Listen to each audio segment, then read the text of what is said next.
Je voulais raconter une petite expérience. Ça s'est passé à Médine. En fait, à Médine, dans la mosquée, il existe en fait un endroit qui est situé entre la tombe du prophète, Mohammed sallam, qui était anciennement donc sa maison, et le minbar. En fait, il y a un endroit délimité qui s'appelle Raouda, délimité par un tapis vert. C'est pas très grand, ça doit peut-être faire à peu près une trentaine de mètres carrés à peu près. Et en fait, donc dans la tradition prophétique, celui qui prie 2 unités de prière sur ce tapis, c'est comme s'il avait prié au paradis. Dans un petit jardin du paradis. Dans un petit jardin du paradis.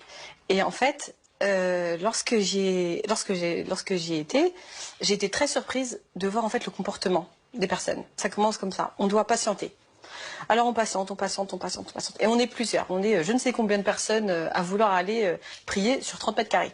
Donc on est mais vraiment en milliers, hein, en milliers. Ensuite, donc alors les femmes saoudiennes essayent de calmer un peu les personnes parce que les personnes sont toutes on veut y aller, on veut y aller, on veut y aller. Asseyez-vous, asseyez-vous, tout le monde se lève. Et en fait, et puis surtout que enfin tout le monde ne parle pas la même langue, donc c'est ça où ça reste quand même une difficulté. Et finalement, elles ouvrent les portes. Et là, tout le monde court, tout le monde se bouscule, tout le monde rentre en fait dans cette salle. On n'a pas encore atteint le tapis. Les gens, ils se poussent, ils s'écrasent, etc. Et donc, bon, moi, j'arrive, pareil, poussé, écrasé, etc.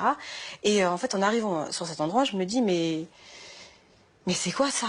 Qu'est-ce que c'est que ça? C'est complètement contraire à l'islam. Tout ce qu'on nous a enseigné, que ce soit dans le Coran ou dans la tradition prophétique, c'est tout le contraire. Il n'y a pas de solidarité, il n'y a pas de fraternité, c'est tout le contraire, quoi. Et en plus, enfin, les gens veulent tous se prier sur ce tapis. Finalement, on me dit que se prier sur ce tapis, c'est comme prier au paradis. Mais finalement, ça ressemble plus à un enfer qu'à un paradis. Parce que tellement que les gens s'écrasent, ils s'écrasent, mais c'est pire que le métro en heure de pente un jour de grève. Tout le monde veut gagner le paradis Voilà, c'est ça. Ah. Exactement. Et là, je me dis, mais c'est horrible parce que, bon, vous savez très bien que dans la prière, on est debout, on se penche et on se prosterne.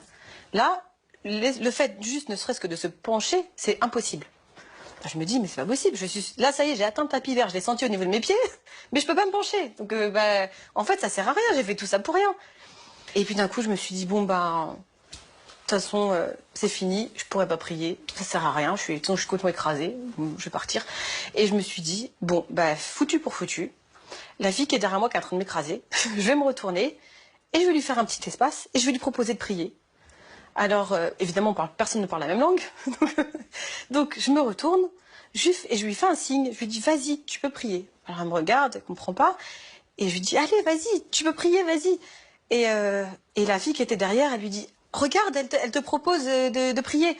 Alors elle est super contente. Alors merci, merci. Donc je fais comme je peux pour lui faire une petite place. Et d'un coup, j'ai une Iranienne à ma gauche qui me tend la main, une Turque à ma droite qui me tend la main. Et là, il y a une chaîne qui se fait. Et les personnes ont commencé en fait à prier. Et la fille, elle s'est relevée. Et elle m'a dit, vas-y, maintenant toi tu pries.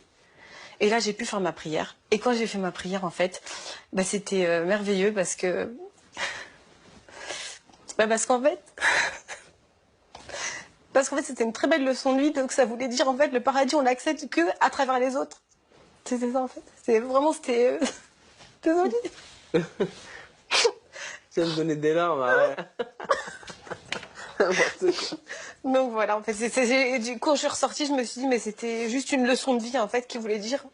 Et en fait, quand je me suis prosternée, je me suis dit, là c'est le paradis. Là, je comprends, en fait, le sens de celui qui prie.